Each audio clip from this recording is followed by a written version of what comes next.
Hola, ¿qué tal? Soy Iván Carrillo y me complace mucho estar nuevamente con ustedes en Reporte Climático, el espacio de periodismo de soluciones para un mundo en constante cambio.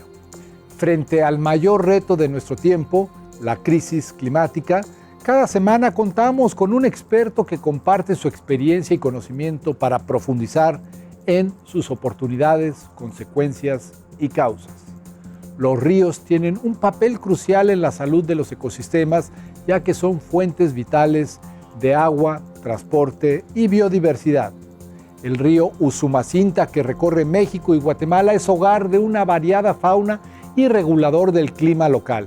Sin embargo, su vulnerabilidad ante la deforestación y la contaminación pone en peligro la estabilidad ambiental de la región. Conozcamos a fondo qué ocurre en su amplio recorrido. La recuperación de cuencas implica reforestación, manejo de residuos y barreras naturales para evitar la erosión. En esta entrevista hablaremos con Gilberto Pozo, director de Conservación de la Biodiversidad del Usumacinta, para conocer cómo estas acciones mitigan el cambio climático, preservan la biodiversidad y garantizan agua limpia para las comunidades. Pero antes, hagamos una parada estratégica para echar un vistazo al panorama climático en nuestro planeta.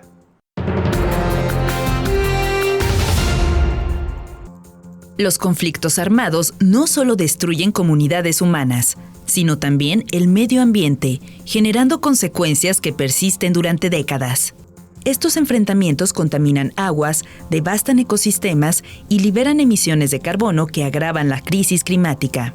Paralelamente, el cambio climático intensifica las tensiones por recursos básicos como agua y tierras fértiles, alimentando nuevas disputas.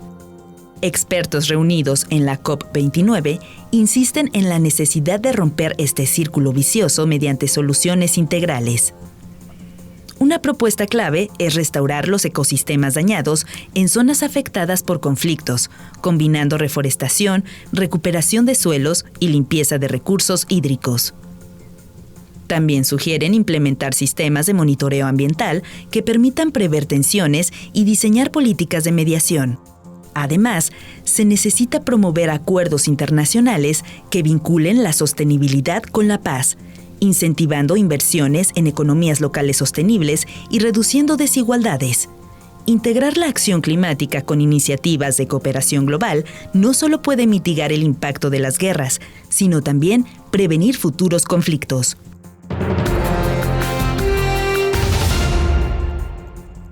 Un estudio publicado por Scientific American revela cómo el cambio climático está provocando alteraciones en la coloración de algunos animales como mecanismo de adaptación a las altas temperaturas.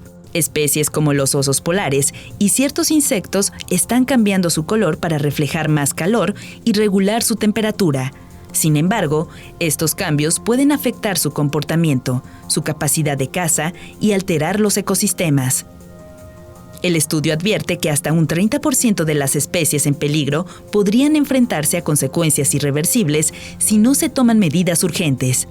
Para mitigar estos efectos, los expertos sugieren políticas climáticas más estrictas, como la reducción de emisiones de carbono, la restauración de hábitats y la protección de la biodiversidad, lo cual puede ayudar a preservar los ecosistemas y reducir el impacto del calentamiento global.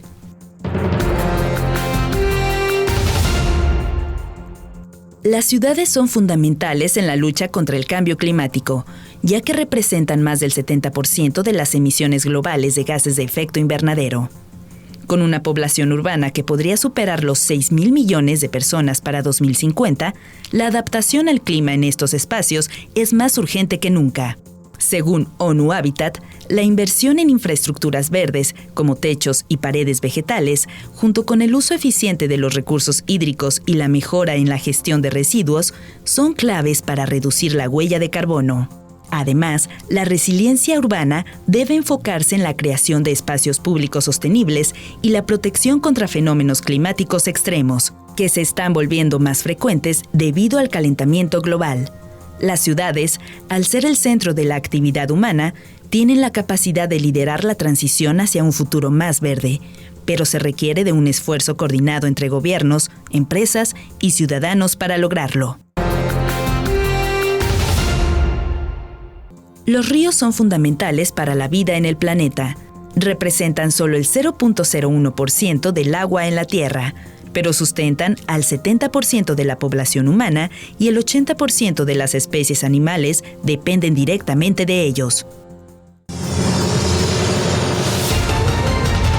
Hoy exploramos uno de los ríos más importantes de nuestra región, el Usumacinta, uno de los más emblemáticos de Mesoamérica que se extiende por México y Guatemala.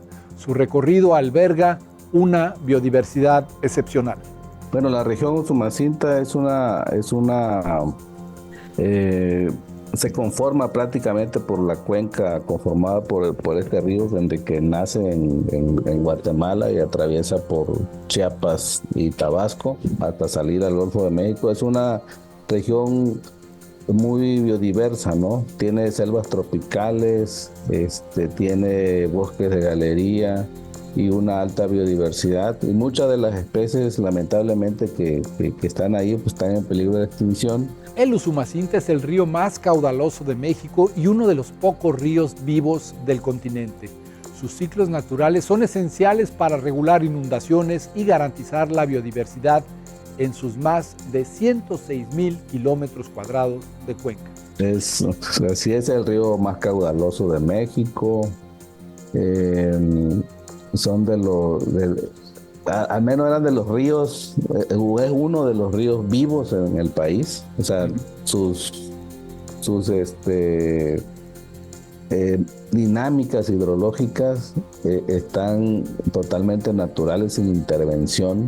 Es decir, no hay presas que puedan regular los caudales, sino corre y sus caudales son naturales. Hay ciclos de inundaciones totalmente naturales y que ellos tienen o regulan la vida en toda la cuenca, ¿no? Estamos hablando del ecosistema con mayor biodiversidad de agua dulce en México, vital para la conservación de especies en peligro de extinción y hogar de más de 500 especies de peces, aves y mamíferos, entre ellas emblemáticas como el jaguar, el manatí y el mono araña. Sí, hay jaguar, sí, hay tapir como tal. Tenemos también las 3 especies de monos, el mono zaraguato negro, el mono llorador de manto y el mono araña. También en la parte media-baja de la cuenca tenemos la población más grande de manatís que hay en toda su zona de distribución.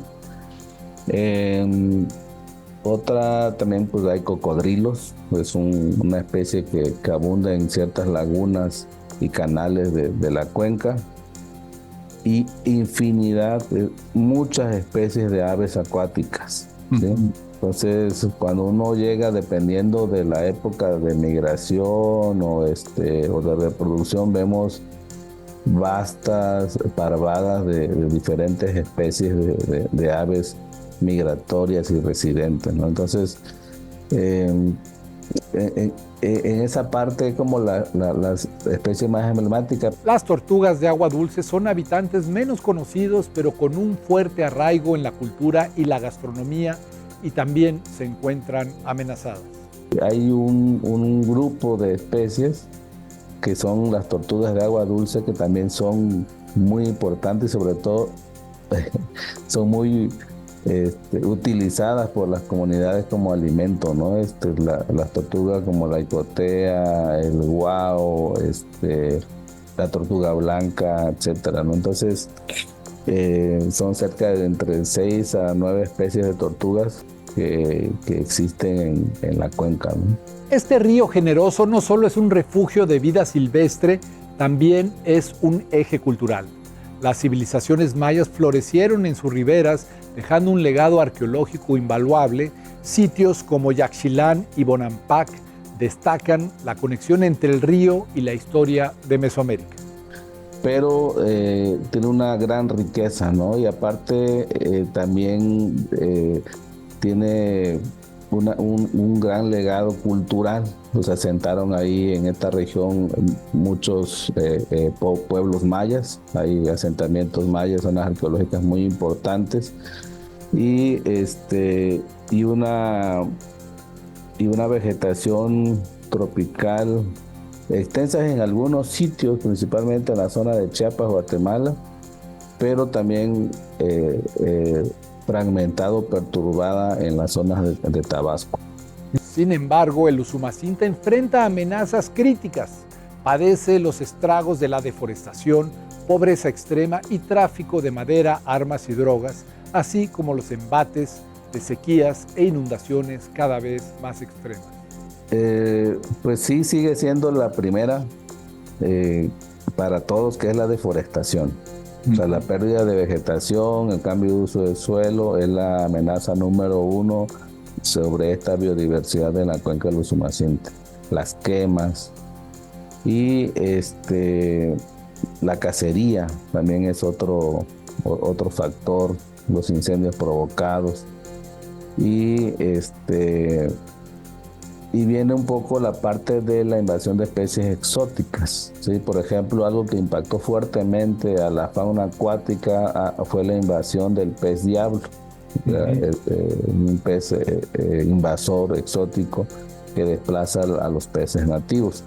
Entonces, prácticamente serían como las grandes amenazas, y el gran factor que es como causa de todo esto es el cambio climático, ¿no? O sea, como ya sequías más fuertes, inundaciones más extremas, etcétera, ¿no? Entonces eso también ha impactado fuertemente en la distribución de la biodiversidad de diferentes especies, ¿no?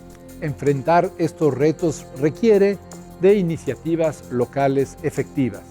En la región se han establecido viveros comunitarios que producen plantas nativas para reforestar riberas y restaurar ecosistemas clave. Sí, lo más importante es trabajar con la gente. O sea, si proyectos de conservación que no estén tomando en cuenta las comunidades rurales, está destinado al fracaso. Entonces, una de nuestras piedras angulares es el trabajo con la gente, y uno de los lemas de Cobius AC es hacer conservación, sí, pero con y para la gente. ¿Sí?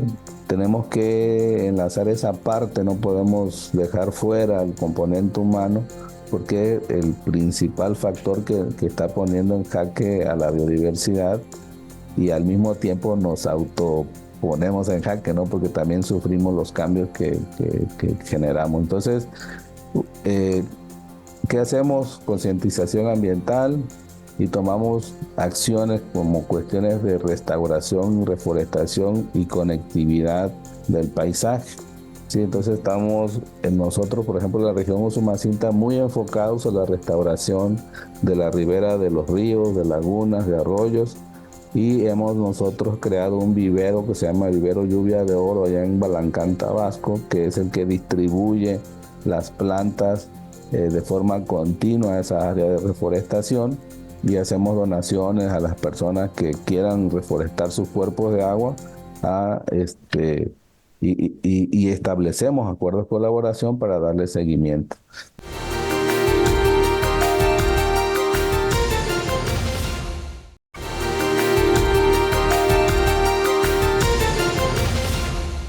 En América Latina, más de un cuarto de los ríos están contaminados. Esta situación pone en riesgo la producción de alimentos, la salud de las poblaciones y el acceso al agua.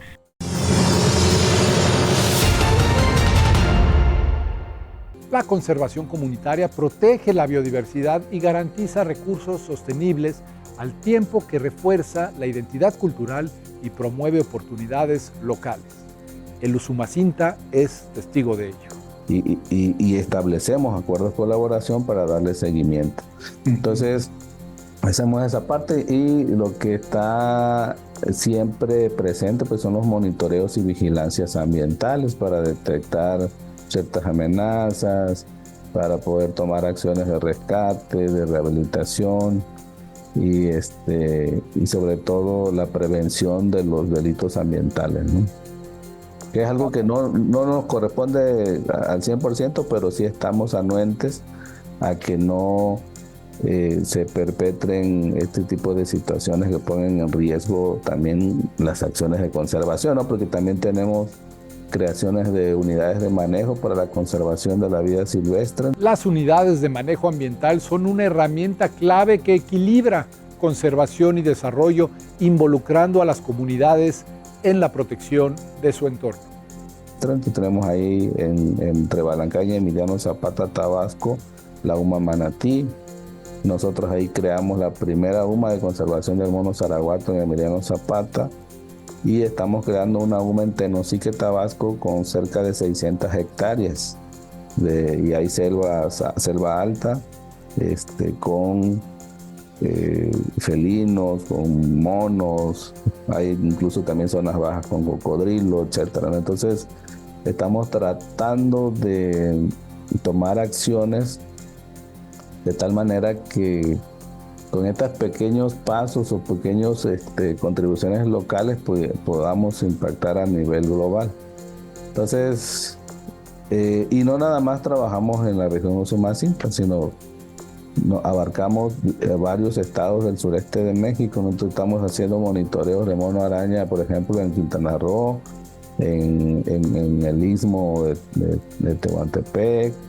Estamos también trabajando en la Chontalpa y vamos a estar haciendo un censo para ver el impacto real que tuvo la mortandad de monos, y creando UMAs también en Veracruz, en Campeche, y vaya, o sea, realmente tratando de poder también tener una red de monitores comunitarios para tener bajo monitoreo y vigilancia varios factores, como pueden ser la calidad del agua, la producción orgánica, por ejemplo, de hojarasca en los ecosistemas forestales, etc. Entonces estamos diversificando tanto sitios como acciones en México. En la región, la reforestación ha permitido fijar más de 7,000 toneladas de carbono, demostrando cómo las iniciativas locales tienen impactos globales. Sí, entonces,